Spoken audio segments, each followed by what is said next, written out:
அன்பான உறவுகளுக்கு வணக்கங்க. வேற லெவலுங்க. பட்டையை கிளப்பியிருக்காங்க அப்படின்னு தாங்க சொல்லணும். என்னவென்று சொல்லுவதம்மா நம்ம வீக்காவை பற்றி புகழ்கிறதுக்கு சாப்பிட்டுட்டு இருக்காங்க நம்ம தலைவி. நம்ம தலைவன் போயிட்டு என்ன தட்டு நிறைய சோத்தை போட்டு மக்கு மக்குன்னு வெட்டிக்கிட்டு இருக்கா, சும்மா இருங்க, கண்ணு வைக்காதீங்க, வீட்டுக்கு போய் சுற்றி போடணும். காவேரி சொல்லல, உண்மையில செம்மையாக இருந்துச்சுங்க. அவங்க இன்னும் இன்னசென்ட்டாக தாங்க பிஹேவ் பண்ணுறாங்க. பார்த்தீங்கன்னா இங்கே பாருங்கள், இதெல்லாம் சரிப்பட்டு வராது. ஏய், டாக்டர் சொன்ன டயட்லாம் ஃபாலோ பண்ணுறியா இல்லையா? அதெல்லாம் ஃபாலோ பண்ணுறேங்க, அதுவும் ஃபாலோ பண்ணிக்கிட்டு இதுவும் ஒன்று சொல்லுவாங்க இல்லையா, சாப்பாட்டுக்கு அப்புறமா நீங்கள் சொன்னதெல்லாம் அப்படின்னு சொல்லுவாங்க இல்லையா, சாப்பாடே அதுதான் அப்படிங்கிற மாதிரி இதையும் பண்ணிக்கிட்டு அதையும் பண்ணிக்கிட்டு கண்ணு வைக்காதீங்க அப்படிங்கிற செம்ம இதாகுது. சரி சரி சாப்பிடு சாப்பிடு அப்படிங்கிறாங்க. உங்களுக்கு ஆசை ஆசை சமைச்சு கொண்டு வந்திருக்கேன் அப்படின்னு சொல்லலே நல்லா தாங்க இருக்குது. அதே மாதிரி இங்கே இவரை போட்டு லெஃப்ட் ரைட்டு வாங்குறாரு, சர்டிஃபிகேட்லாம் கொடு அப்படிங்கிறாங்க. திருன்னு முழிக்குதா கிருஷ்ணாரு. பார்த்தா நல்லா சரக்கெல்லாம் வாங்கி போட்டு உண்மையை வாங்குறாங்க நிவின் விஜயும். அவர் கழுவுற மீனில் நழுவுற மீனாக இருக்கார் இவர். அடுத்து போயிட்டு சர்டிஃபிகேட்டு கேட்டால் ஐயப்பனும் அவர் கொடுக்கலங்க, நீங்களா பர்சனலாக ரெக்கமெண்ட் பண்ணி வேலைக்கு சேர்ந்தார் அப்படி இப்படிங்கிறாங்க. விஜய் வந்து கூப்பிட்டு வச்சு கேட்டுறாங்க. உடனே கிருஷ்ணா வந்துட்டு தர்றேன் அப்படின்னு சொல்லிட்டு வெளியில் வராங்க.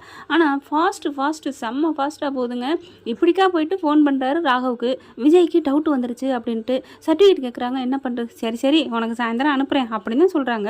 அப்படி போகிறாரு, டக்குன்னு இப்படி வராரு விஜய். வந்த கேட்டு இவன் ஏன் சர்டிஃபிகேட் கேட்டால் பயப்படுறான். ஆக மொத்தம் அவர் ஒட்டு கேட்டுட்டு பார்ப்பார் பேசுவார்னு பார்த்தா மைண்ட் வாய்ஸில் அவர் முன்னாடி பேசினதை நினைக்கிறாரு விஜய். அப்புறமா ஐயப்பன் வராங்க. ஐயப்பன் அப்புறமா சர்டிஃபிகேட்லாம் வந்துருச்சு அப்படிங்கிறாங்க. ஒரு செகண்டுக்குள்ள அப்படிக்கா நடக்குதுங்க. பார்த்தா அப்படியே அவங்க ஃப்ரெண்டுக்கு ஃபோன் பண்ணி கேட்குறாங்க ஒரிஜினல் இல்லையான்னு.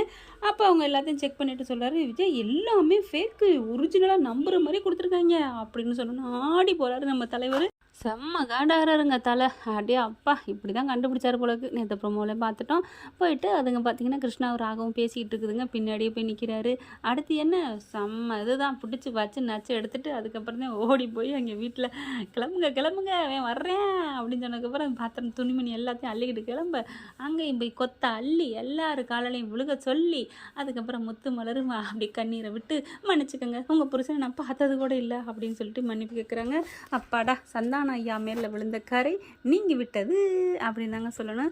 அடுத்து இந்த கதை இந்த ட்ராக் இது முடியுதுன்னா அடுத்து வேற என்ன ட்ராக் வரப்போகுது, யார் மூலமாக குண்டு வரப்போகுதுங்கிறது தெரியலைங்க.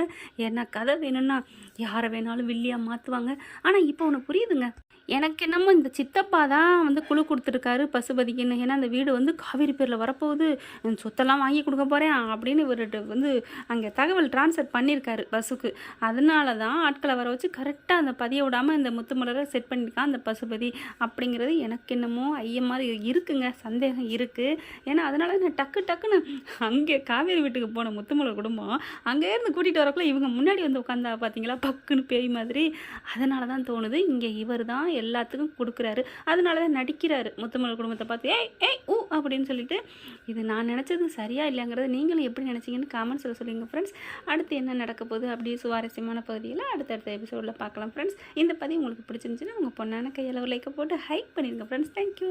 இந்த வீடியோ உங்களுக்கு பிடிச்சிருந்தா தயவு செய்து லைக் பண்ணுங்க. இன்னும் அப்டேட்ஸ்க்காக சேனலை சப்ஸ்கிரைப் பண்ண மறக்காதீங்க. நம்ம கிட்ட இருக்க எல்லா சேனல்ஸோட லேட்டஸ்ட் வீடியோ அப்டேட்ஸ்க்காக மேல ரைட் சைடுல காட்டுற லிங்கை கிளிக் பண்ணி வாட்ஸ்அப் குரூப்ல ஜாயின் பண்ணுங்க. உங்களிடம் விடைபெறுவது நான் உங்கள் மெஹர்.